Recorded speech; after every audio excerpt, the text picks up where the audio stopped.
I'm Ryan Yamamoto. This is The Minute.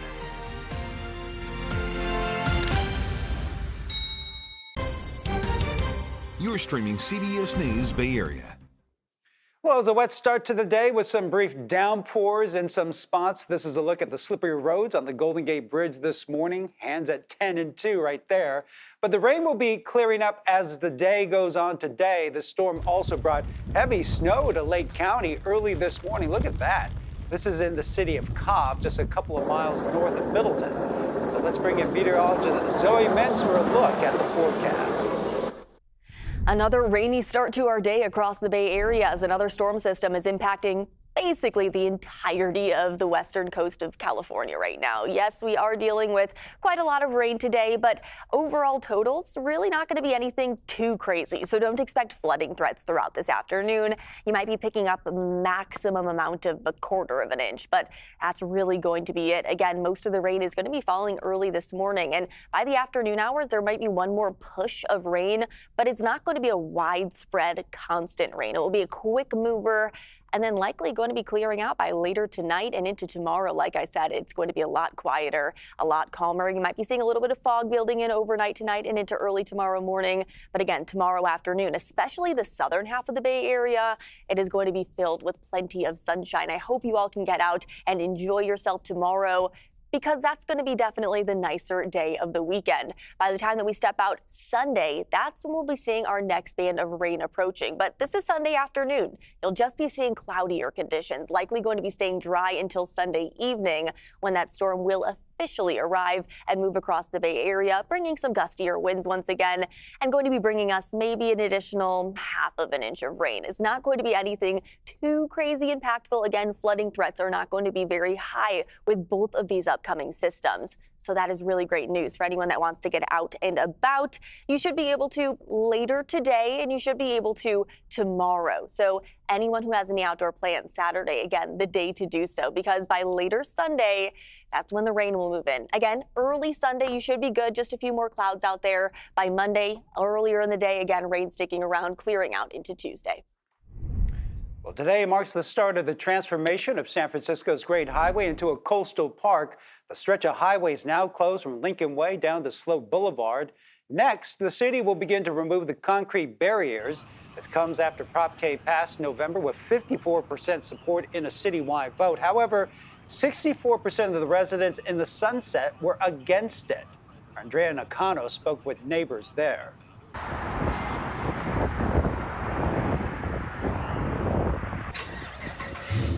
Miguel Ibarra has called the Sunset home for nearly 50 years and has driven down the Great Highway in his 1972 Chevelle countless times. It's historic. It's part of San Francisco's legacy and beauty. Like many of his neighbors, he voted against Prop K. I'm a native and I feel so betrayed. Ibarra worries that closing down the Great Highway will cause a traffic and safety nightmare. He says when there's construction or an accident on the 2 other main roadways, he's seen drivers speed through the smaller side streets. Once they're in those avenues, it's just chaotic and violent. Friends of Ocean Beach Park led the effort to shut down the Great Highway. For so many of us out here in the neighborhood have been working on this for years. It's so exciting to be at this moment of taking those first steps. Heidi Moseson hears her neighbors' concerns, but says infrastructure improvements in the area should prevent any serious issues.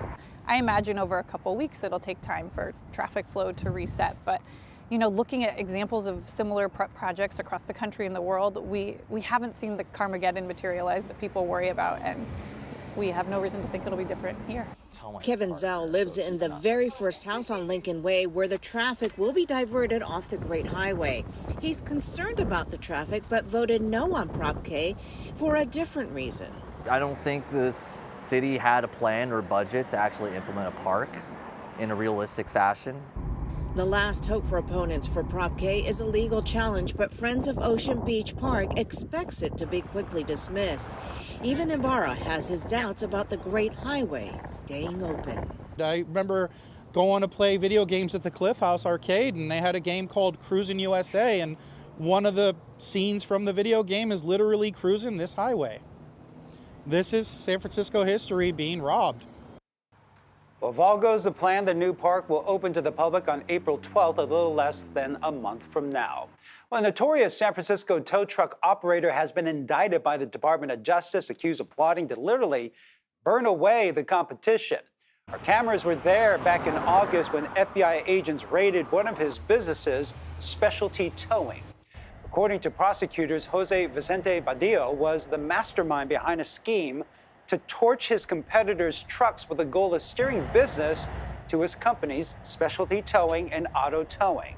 The indictment accuses him of directing others to set at least 6 tow trucks on fire in San Francisco and East Palo Alto. He's been charged with 1 count of conspiracy to commit arson. If convicted, he faces up to 20 years in prison and a $250,000 fine. He is expected to appear in court sometime next week.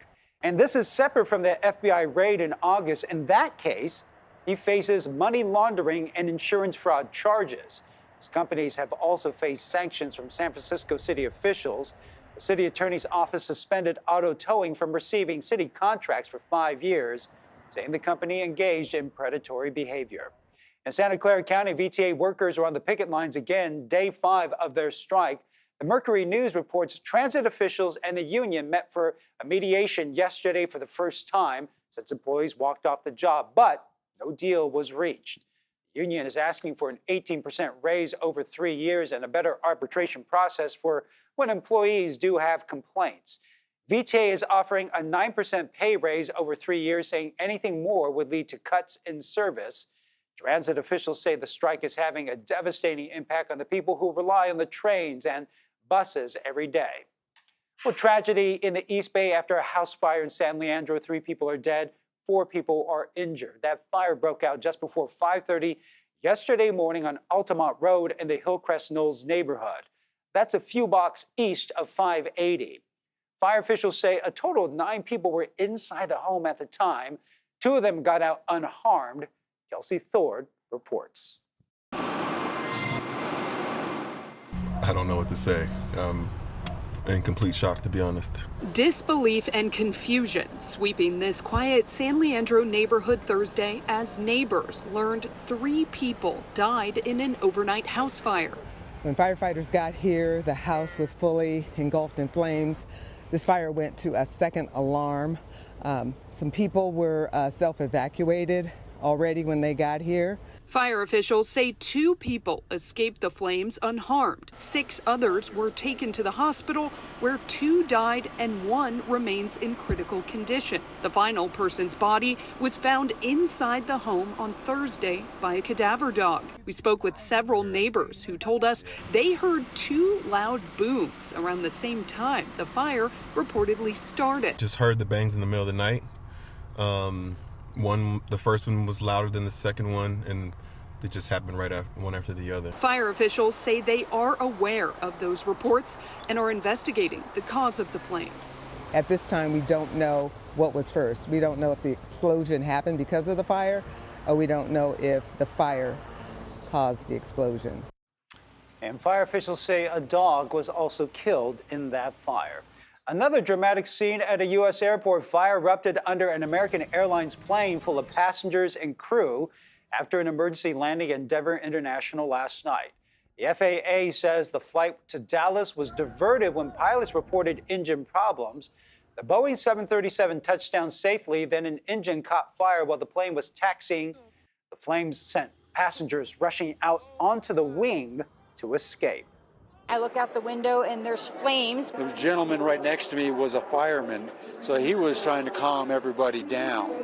And, a lot of people were screaming profanities and things like that, like, get the door open, 12 people were taken to the hospital with minor injuries. A former NTSB chair tells CBS News the federal investigation will likely focus on when and where that fire started. A government shutdown is looking less likely ahead of tonight's deadline. The Senate is to set the vote today on a GOP funding bill that has already cleared the House. Republicans need a handful of Democrats to reach 60 votes and close the debate. Senate Minority Leader Chuck Schumer now says he will vote in favor, and that he has lined up enough votes from fellow Democrats. Some have been seeking leverage to try and rein in Republican efforts to dismantle federal agencies and cut funding for various programs. Still ahead on CBS News Bay Area, a vicious attack inside a quiet East Bay High School has both students and educators shaken. The investigation after a student allegedly assaulted a teacher. It's something that no teacher ever wants to be involved in. And too much garbage in San Francisco and nowhere to put it. How city leaders are hoping to clean things up by talking trash. Those areas getting dirtier and dirtier because there's no garbage. And you'll meet the Stanford professor battling stage 4 lung cancer and using his own diagnosis to teach his students.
A little bit of lingering rain early this morning. That's going to stick around into the afternoon, but become a bit more scattered to isolated. So grab an umbrella, but it's not going to be a rain all day scenario by any means. You might even see a few more peaks of sunshine, and you'll see a lot more sunshine into tomorrow. Saturday is going to be a beautiful day. So any outdoor activities, get them done on Saturday versus Sunday, or at least early Sunday. You should be good to go because by late Sunday and into Monday, our next storm system will arrive. So keep an umbrella handy into early next week. Well, a disturbing attack on a Danville campus has shaken students, parents, and staff. Police are investigating after a teacher at Monte Vista High School was allegedly assaulted by a student inside a classroom. This comes as the school district is grappling with deep budget cuts that some say may be eliminating the very resources that could have prevented a violent act like this from happening. Lauren Tom spoke with students and educators about the incident.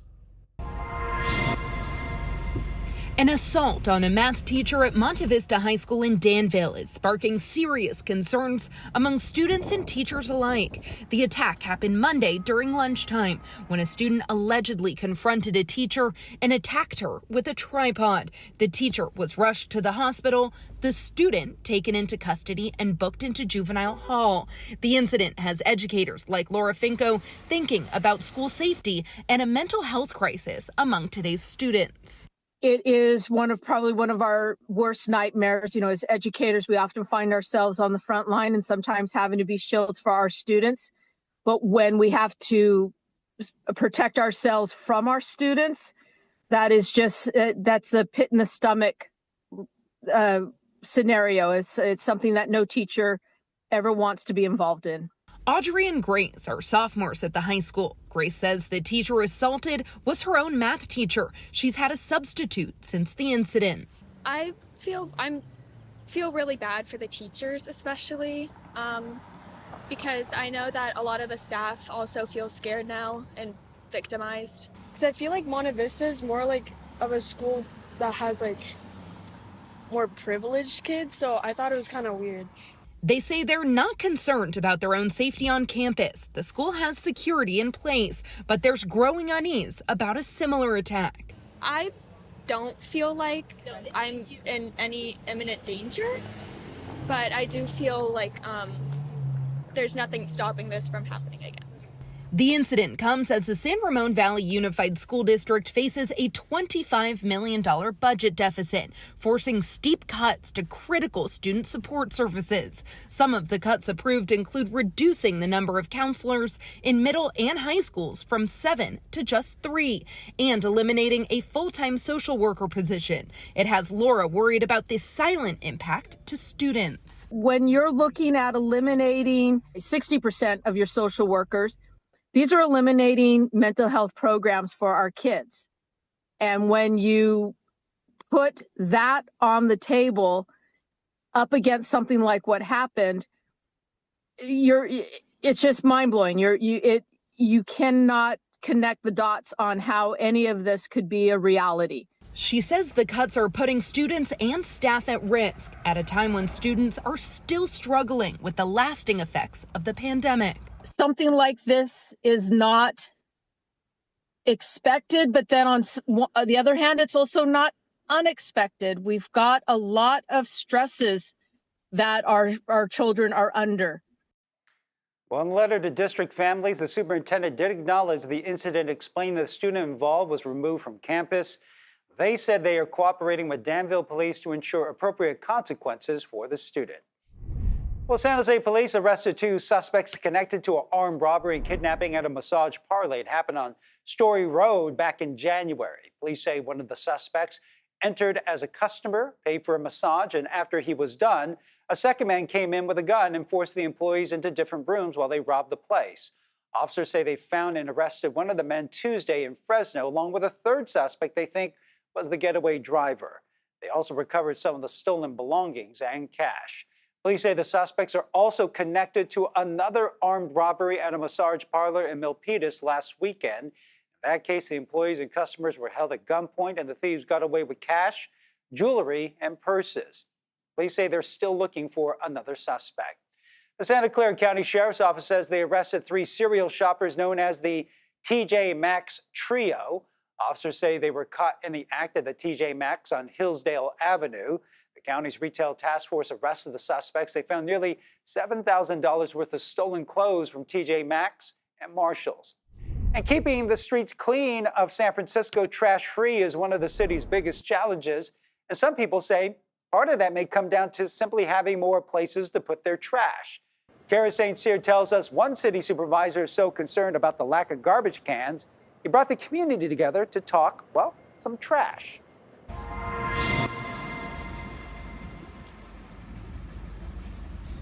Trash cans in Heroes neighborhood just disappeared one day, never to be seen again.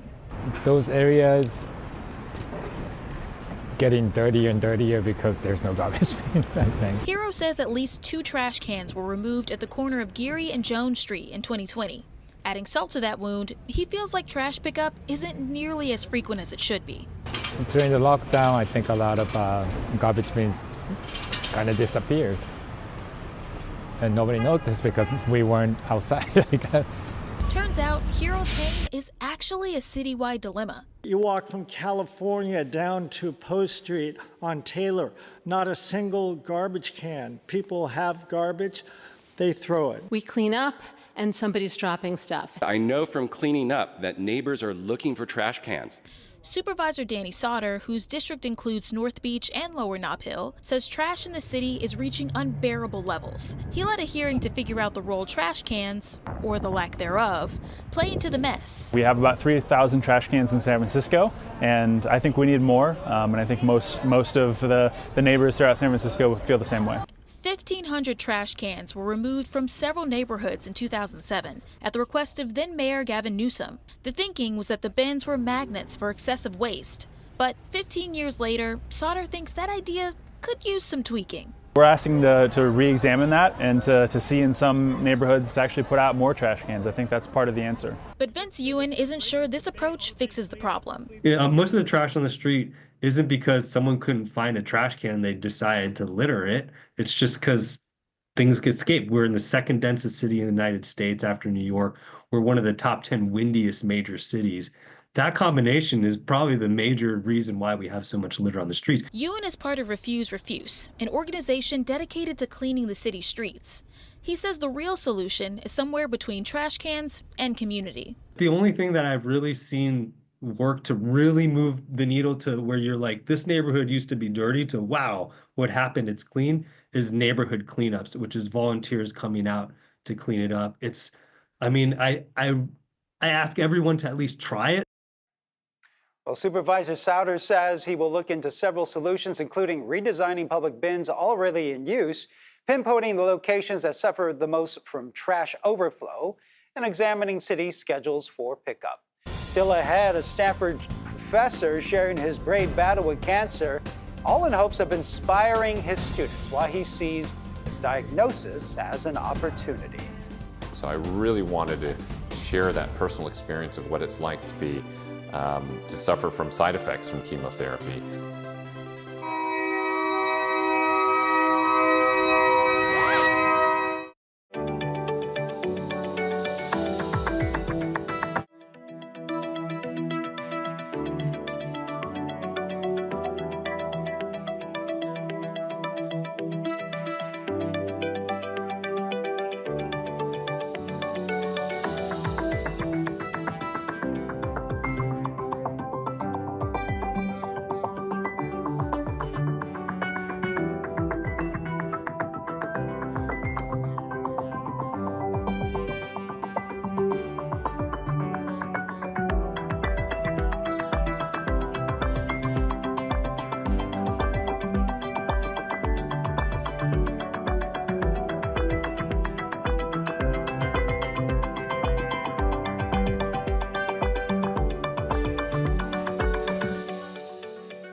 all too much more rain throughout this afternoon. We might see one more push of it in the early afternoon hours. It'll be a quick mover, though, and then clearing out by later today. And then by into the overnight hours, a couple of foggy patches will be building in, but really not going to be anything too impressive throughout the next 24 hours after this storm system moves through. So Saturday, a great day to get outdoors. Even early Sunday, not too shabby, but just a couple of clouds out there. But that next storm system will be moving in late Sunday evening and continuing into early Monday. And by the time things are all said and done, we likely are going to be picking up maybe a 1/2 inch to 3/4 inch. It's not going to be anything flooding threats. So again, those are the things that I want to let you know. This constant steady rain is going to continue to fall, but on again, off again every single day. We'll have breaks to kind of dry out a little bit, and I hope you can get out Saturday. That's the best day to enjoy this weekend. Back to you.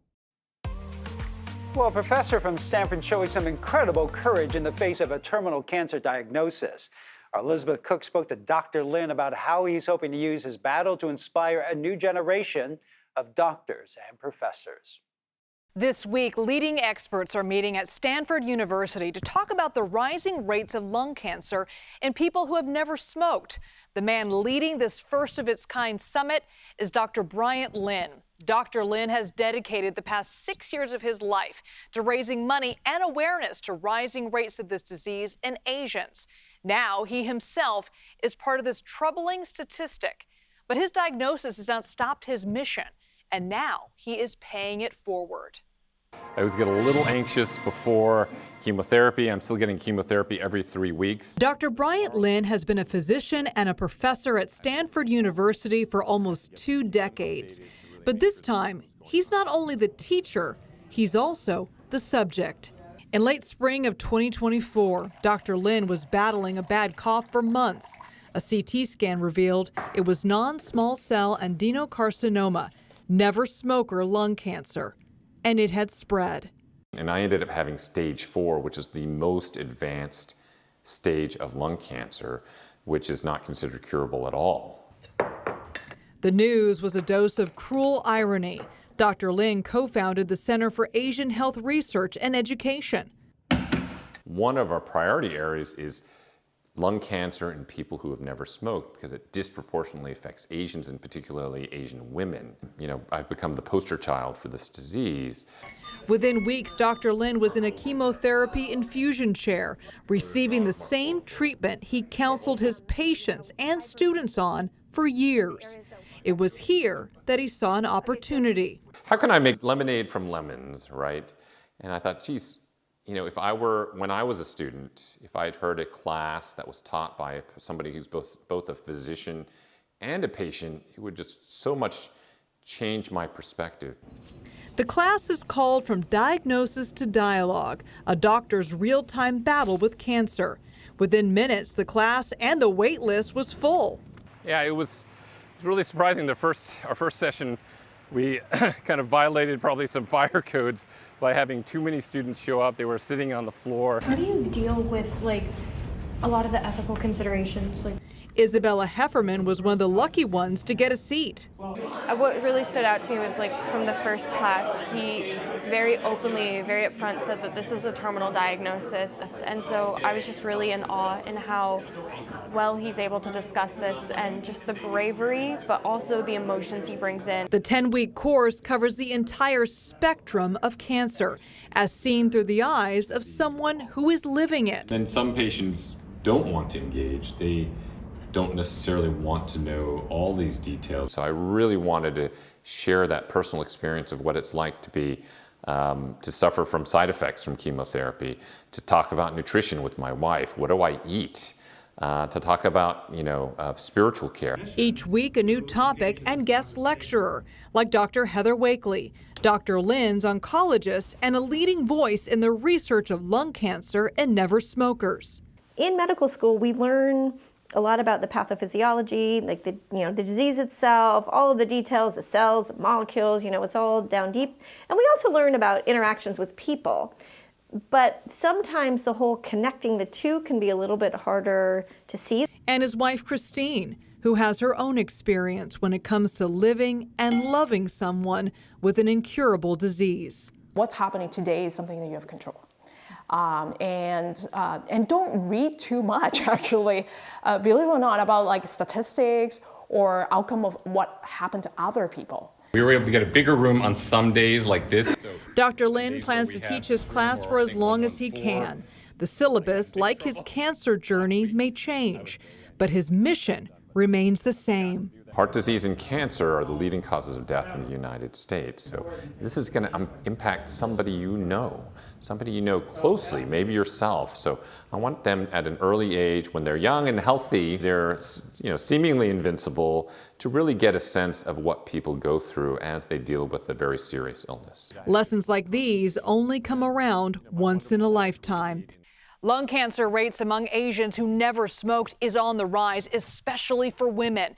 Of the Asian women diagnosed with lung cancer, 57% are never smokers. That's according to a study by leading California medical centers. For all others, only 15% had no history of smoking. Now, we have extensive coverage on this issue on our website, kpix.com.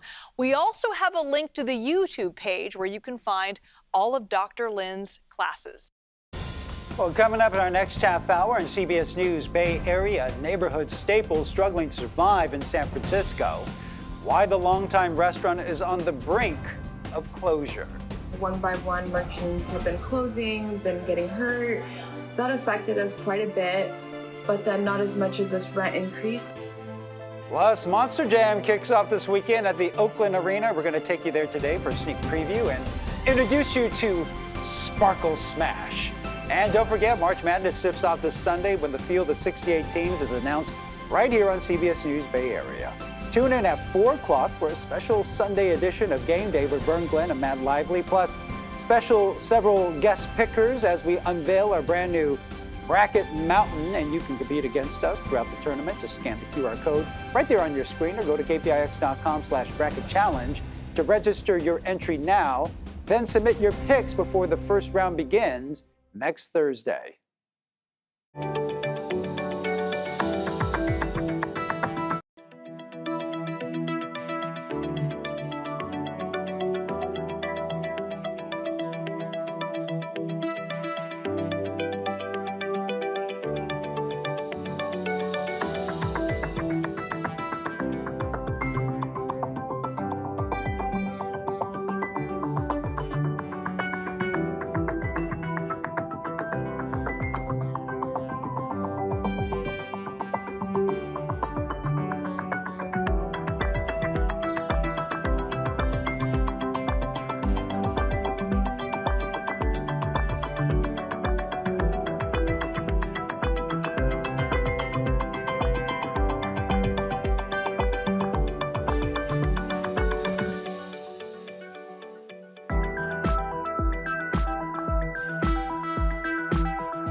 I'm Ryan Yamamoto, and this is The Minute. Today marks the start of the transformation of San Francisco's Great Highway into a coastal park. The stretch of road is now closed from Lincoln Way to Slope Boulevard.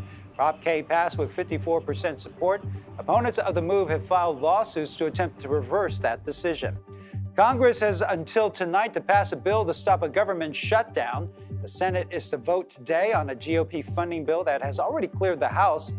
Senate Minority Leader Chuck Schumer says he will vote in favor of the measure and that he's lined up enough Democratic votes to make it pass. Steph Curry making NBA history. The Golden State Warriors star is now the first player ever to sink 4,000 three-pointers in a career. He reached that milestone last night at Chase Center in the third quarter against the Sacramento Kings.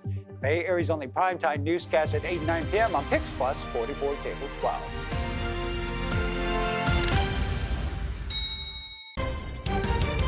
You're streaming CBS News Bay Area.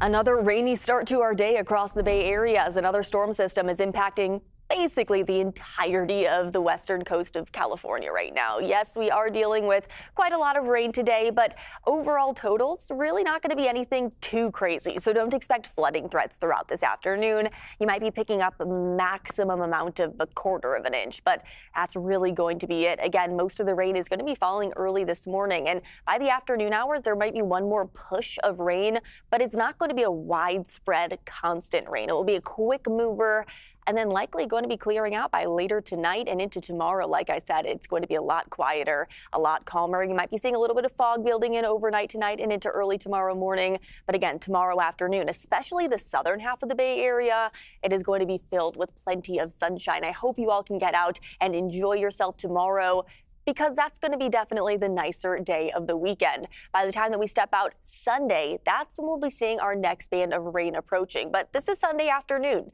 You'll just be seeing cloudier conditions, likely going to be staying dry until Sunday evening when that storm will officially arrive and move across the Bay Area, bringing some gustier winds once again and going to be bringing us maybe an additional half of an inch of rain. It's not going to be anything too crazy impactful. Again, flooding threats are not going to be very high with both of these upcoming systems. So that is really great news for anyone that wants to get out and about. You should be able to later today, and you should be able to tomorrow. So anyone who has any outdoor plans, Saturday, again, the day to do so, because by later Sunday, that's when the rain will move in. Again, early Sunday, you should be good. Just a few more clouds out there. By Monday, earlier in the day, again, rain sticking around, clearing out into Tuesday. Well, a beloved restaurant in San Francisco that's been serving up North Indian and Pakistani food for nearly 2 decades says it may have to close its doors for good. You can find Aslam's Rasoy on Valencia Street across from Ritual Coffee in the Mission. But the owner tells Alarine Ayub they may not be open past May due to a 50% increase in their rent.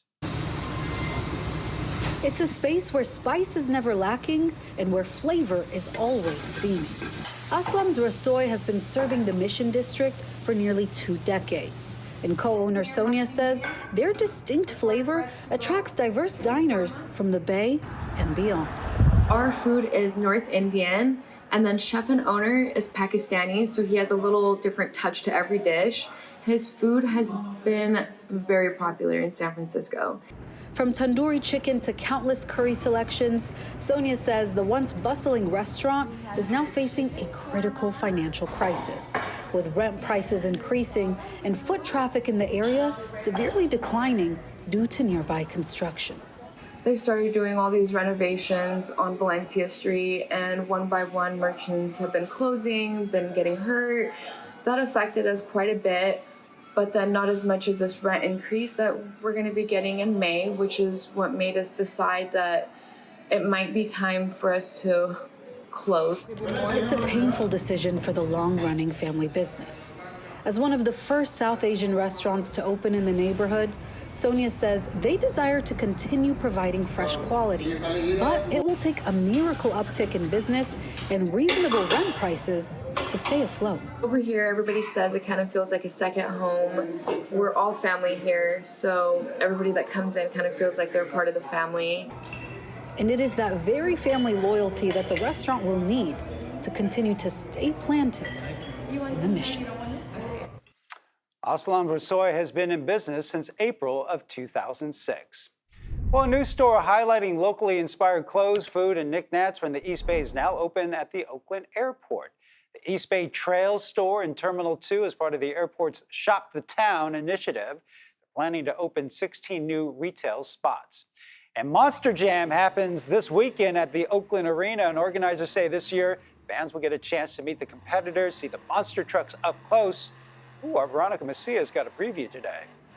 Look, I got my wristband. It's a pink one because we're here with Sparkle Smash. But just for perspective, look at the size of this wheel. This is my size. Huge wheels out here. And we also have drivers who are so excited to climb on into this truck. Kayla, thank you for joining us this morning. Tell us about what people can expect and what's going on this weekend. So anytime you come to a Monster Jam event, before the event, we like to have our pit party, and that's where we have all the trucks set out here with all of the drivers. It's a great opportunity to come out and meet a favorite driver of yours. And then we go into the action, which is going to start off with Monster Jam Racing. Then you're going to see a two-wheel skills competition where we're putting these 12,000-pound Monster Jam trucks on two wheels, balancing it and all the cool stuff. And then Monster Jam Freestyle. It's where you may or may not see a backflip, crazy crashes, and it's such a great time. We love putting on a great event for you guys. Oh, we're excited for it. Okay, tell us a little bit about the role that women have played. We know that it's helped with the culture to help it grow. And also, I was reading a little bit about this truck in particular and some of the history it has with the world record and the driver of it at one point. So tell us about that. Yeah, so we have so many amazing, talented females in Monster Jam, and like I said, it's such an honor to be a part of them. You know, like you were saying, Kristen Anderson, she set the record, Guinness World Record for the high jump. Alongside with Cynthia Gauthier, winning World Finals at the high jump. I have Extreme Air of the Year award back a couple years ago. So, like I said, the females are out here. We're making a name for ourselves, and we're always looking for that next trophy, that next championship, or next Guinness World Record we could set to show them we belong in this sport. You do, definitely. Okay, you're even calling the shots today because you have Jason inside the truck. Are we going to wave him down to like start this and just show people what it sounds like out here when you have this going? Absolutely. Let's hear it, bud.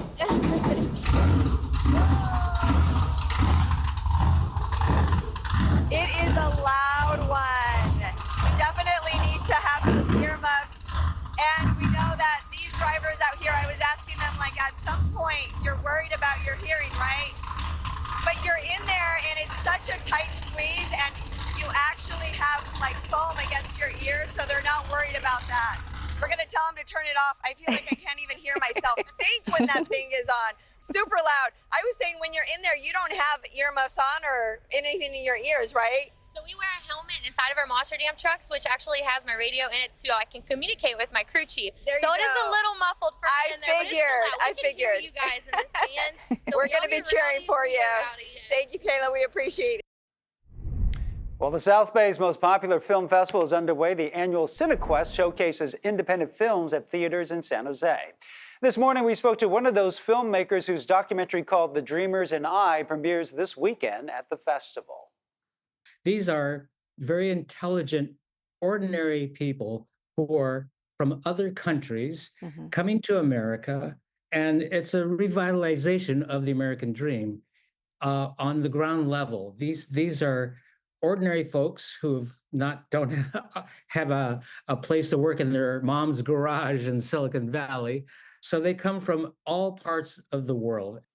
The CineQuest Film Festival runs through March 23rd. Up next, they're adding more than just flavor to the community, a beloved Bay Area brand offering a helping hand. We'll show you how Tarani is training adults with disabilities to become baristas.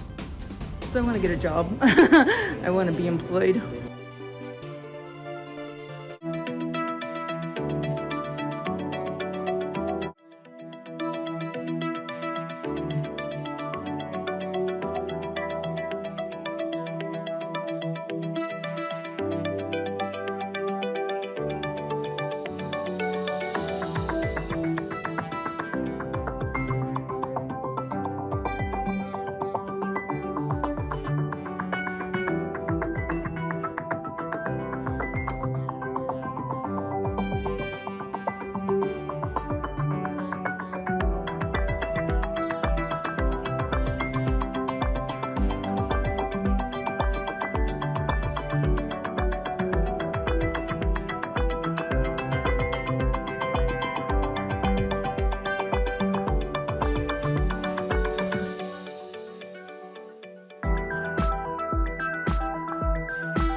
A little bit of lingering rain early this morning. That's going to stick around into the afternoon, but become a bit more scattered to isolated. So grab an umbrella, but it's not going to be a rain all day scenario by any means. You might even see a few more peaks of sunshine, and you'll see a lot more sunshine into tomorrow. Saturday is going to be a beautiful day. So any outdoor activities, get them done on Saturday versus Sunday, or at least early Sunday. You should be good to go because by late Sunday and into Monday, our next storm system will arrive. So keep an umbrella handy into early next week. Well, March is Developmental Disabilities Awareness Month, and today we are highlighting a life-changing training program in the East Bay. Len Ramirez takes us to a century-old Bay Area syrup company that's helping those with disabilities learn the skills necessary to become professional baristas.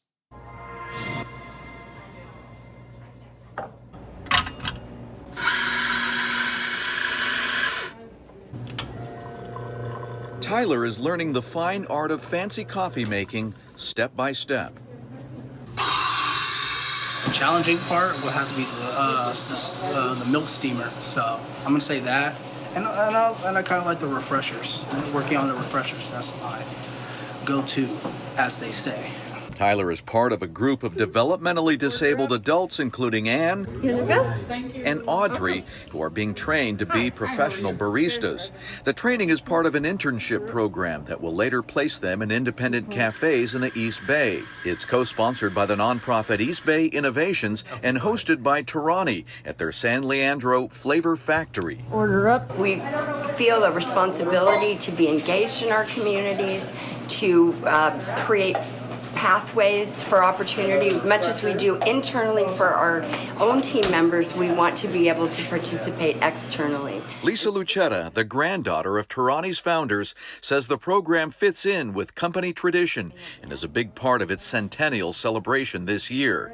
And Tarani's own experts are some of the teachers. This gives us the opportunity to help give in this case, our EBI interns, pathways into employment. They're learning the hard and soft skills of working in a fast-moving cafe environment, and it's a program that could be life-changing. They learn employability skills, they build confidence, and they are here to fill an economic need as well. About 85% of persons with developmental disabilities nationwide are unemployed or underemployed, according to labor statistics. So I want to get a job. I want to be employed. Yeah, and I like being in the public, and I live fairly close. I just live around East 14th. I'm too far away, so it's I just want to be busy. I don't want to be sitting home all day. Thank you so much. For now, Tarani employees are the customers, but the next step will take them to work as paid interns in a real cafe. Tyler knows it won't be easy. I would say I like a challenge. I like that challenge. Soon, they'll all be serving the public, hoping their newfound barista skills will lead along the pathway to good jobs and steady paychecks. Well, breaking news right now, a deadly crash shut down all eastbound lanes of Highway 24 in Orinda this morning. The CHP says the crash happened just before 9 near the Wilder Road exit. Eastbound traffic is being diverted to the Wilder Road off-ramp. No word when that roadway will reopen. And coming up, getting up close and personal with polar bears. What an Arctic excursion revealed about their changing migrating habits and why that could mean, well, bad news for the rest of us.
all too much more rain throughout this afternoon. We might see one more push of it in the early afternoon hours. It'll be a quick mover, though, and then clearing out by later today. And then by into the overnight hours, a couple of foggy patches will be building in, but really not going to be anything too impressive throughout the next 24 hours after this storm system moves through. So Saturday, a great day to get outdoors. Even early Sunday, not too shabby, but just a couple of clouds out there. But that next storm system will be moving in late Sunday evening and continuing into early Monday. And by the time things are all said and done, we likely are going to be picking up maybe a 1/2 of an inch to 3/4 of an inch. It's not going to be anything flooding threats. So again, those are the things that I want to let you know. This constant steady rain is going to continue to fall, but on again, off again every single day. We'll have breaks to kind of dry out a little bit. And I hope you can get out Saturday. That's the best day to enjoy this weekend. Back to you. Well, images of last night's total lunar eclipse are flooding social media today, but it was a bit of a bummer for sky watchers here in the Bay Area. Earth's shadow slowly crept across the lunar surface over several hours overnight, turning the moon into a dusky red color. The totality of the eclipse lasted about 66 minutes. People in South America, London, even Los Angeles got a chance to view the blood-worn moon. But here in the Bay Area, many of us turn the skies to see the moon covered by clouds. The National Weather Service in the Bay Area posting this picture saying they sent their intern to get a picture of the lunar eclipse, but the clouds had other ideas. Well, today's Project Earth, polar bears may dominate the Arctic, but climate change now endangers them. Aaron Hasazazende reports on how this threat should serve as a warning to all. Oh, there you go. They are putting on quite a show for us today. They're putting on quite a show. Here on the edge of the Arctic, the annual migration of these polar bears draws tourists, photographers, They are sparring or play fighting. and scientists like Jeff Yore. Buggies traverse this frozen terrain, bringing tourists closer to something truly wild. What were you expecting? To see polar bears. So it looks like we have a mom with a 2-year-old. The polar bears pass through Churchill, Manitoba, hoping to catch a ride out of the tiny town on Hudson Bay's sea ice. We see what are most likely 3 males. After a summer of fasting on land, the bears need to get back to their frozen home to hunt seals and bulk up. They're just dreaming of ice and being back out there. But this migration ritual is changing. The Arctic is one of the fastest warming regions of the planet. Climate researchers say the Arctic is warming nearly 4 times faster than the rest of the globe, according to weather data. Climate scientist Flavio Lehner says that's melting the sea ice bears depend on. It's important because it's a complete transformation of the ecosystem. The western Hudson Bay polar bears are off the ice for a month longer than their parents and grandparents. That hurts their hunting and ability to have healthy cubs that make it to adulthood. A change that has cut this population by up to half in 40 years. It's actually hard to find other places, maybe other than places that have been deforested in the Amazon, where you see such a stark change. But what happens up in the Arctic trickles down to all of us. If the sea ice disappears, the Arctic will warm faster and the planet will warm faster. Think of that ice like the Earth's air conditioner. It reflects light and heat away from our waters. Without it, the sun is absorbed and warms our oceans. Scientists say to slow the melting, we need to significantly cut emissions from fossil fuels. The Arctic is just an indicator for me of what's likely to come to all of us. It's nature's way of telling us we need to do something. A change even the kings of the Arctic are helpless to stop. Well, for more Project Earth stories like this, you can head to kpix.com. Thanks for streaming CBS News Bay Area. I'm Ryan Yamamoto. We'll be right back with your first alert forecast and a look at your top stories.